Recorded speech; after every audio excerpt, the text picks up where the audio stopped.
मुंबई की बात करेंगे, जहां पर ये बढ़ता जिहादी आतंक जो है वो परेशान करता जा रहा है और बिल्कुल उसी के लिहाज से ये केस भी जो है वो सामने आया है और ये बेहद चिंतित कर देने वाला है। कैसे एक महिला को इस तरीके से मार डालना, और इसी के सीक्वेंस में लगातार ऐसी खबरें अगर देश के कई हिस्सों में आती हैं तो कब इसको माना जाएगा। हमारे साथ इसी पर और जानकारी देने के लिए श्री मंगल प्रभात लोढ़ा जी हमारे साथ जुड़ चुके हैं, कैबिनेट मंत्री हैं महाराष्ट्र से। बहुत बहुत धन्यवाद सर, आपने समय निकाला और इस मामले पर चर्चा करने के लिए मंगल जी, क्योंकि बिल्कुल दिल को ठेस तो पहुंचाता है, दुख तो देता है। और इस तरीके से कब तक हिंदू बहन बेटियां इस तरीके से ही शिकार होती रहेंगी, कब तक उनके साथ ये अत्याचार होता रहेगा और कब कार्रवाई होगी, और इस मामले पर क्या अपडेट्स होंगे जो आपके माध्यम से हम जान पाएं कि क्या कार्रवाई की जा चुकी है।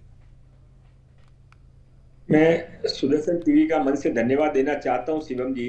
मैं जब से भारत के अंदर सुदर्शन टीवी हुआ है तब से राष्ट्रीय विषयों को लेकर और ऐसे विषयों को जिनके साथ में अन्याय होता है साधारण परिवार के लोगों को, उसको सुदर्शन टीवी हर समय उठाता रहता है। आज की जो घटना है उसमें पूनम क्षीरसागर नाम की लड़की को एक निजाम नाम का आदमी 18 तारीख को घुमाने के लिए चलते हैं ऐसा बोल के लेके गया, पानी में डुबो के हत्या कर दी। और बाद में उसको जब लगा कि ये क्या हो गया तो पुलिस उसको लेके वहां के हॉस्पिटल में गया। हॉस्पिटल से जब पता पड़ा कि लड़की मर चुकी है तो डेड बॉडी को लेके भाग गया। बाद में उसने उसको एक गोनी में बंद करके पटक दिया और वापस आकर अपने घर में रहने लग गया। जब वहां के समाज सेवी लोगों ने उसको देखा तो उन्होंने पुलिस के हवाले किया। ये पता पड़ा यह घटना मुंबई में पहली घटना नहीं है। इसके पहले ऐसे ही मालवनी के अंदर दलित समाज की महिलाओं को वहां से भगाने के लिए बहुत तंग किया जाता था। 2-2 घंटे उनको टॉयलेट में बंद कर दिया जाता था कि आप नमाज पढ़ रहे तुम बाहर नहीं आ सकते। इसी तरह से शुक्ला नाम की एक लड़की की अंधेरी में हत्या हुई। इसी तरह से एक मानखुर्द में 6 महीने पहले और चेंबूर में भी एक हत्या हुई। ये श्रद्धा वालकर का केस तो हमको सबको मालूम है। ये सब इस एक दलित समाज, पिछड़े हुए समाज के लोगों को इस तरह से आतंकित करके रखना और बार बार ऐसी घटनाएं करना बहुत गंभीर है।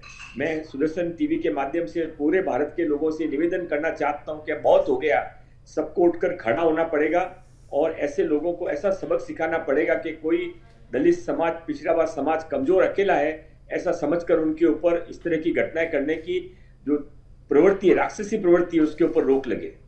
बिल्कुल, राक्षसी प्रवृत्ति पर रोक तो लगे, लेकिन इसी तरीके का पैटर्न आपको क्या लगता है कि इतनी जो शक्ति कहां से आती है, इतनी बुद्धि कहां से आती है? बुद्धि खराब तो मैं मानता हूं इनकी है, लेकिन क्यों बार बार एक ही पैटर्न का इस्तेमाल किया जाता है? एक तरीके से लगातार प्रताड़ित किया जाता है, कभी धर्म बदलने को लेकर, कभी कुछ और खाने पीने को लेकर। एक हिंदू आस्था, क्योंकि जो हिंदू धर्म है सभी का सम्मान करता है, सभी का स्वागत करता है। बहुसंख्यक होने के बावजूद आप ये बात समझिए किस तरीके से मंगल जी, बहुसंख्यक होने के बावजूद भी अन्याय अगर किसी के साथ हो रहा है तो वो हिंदू बहन बेटियों के साथ हो रहा है। और कब तक इसको बर्दाश्त किया जाएगा? अगर मुंबई जैसे शहर से ऐसी खबर आएगी, भाई वहां पर तो हिंदूवादी सरकार है, ये तो आपकी जिम्मेदारी और ज्यादा वहां पर बढ़ जाती है। और अगर वहां पर ऐसा कुछ हो रहा है तो आप सोचिए देश के अन्य हिस्सों में कितना ज्यादा कुछ हो रहा होगा। और ये खबर तो रिपोर्ट हो गई और सुदर्शन न्यूज जैसे चैनल ने इसको उठा दिया, बाकी मुद्दे तो उठाए ही नहीं जाते हैं।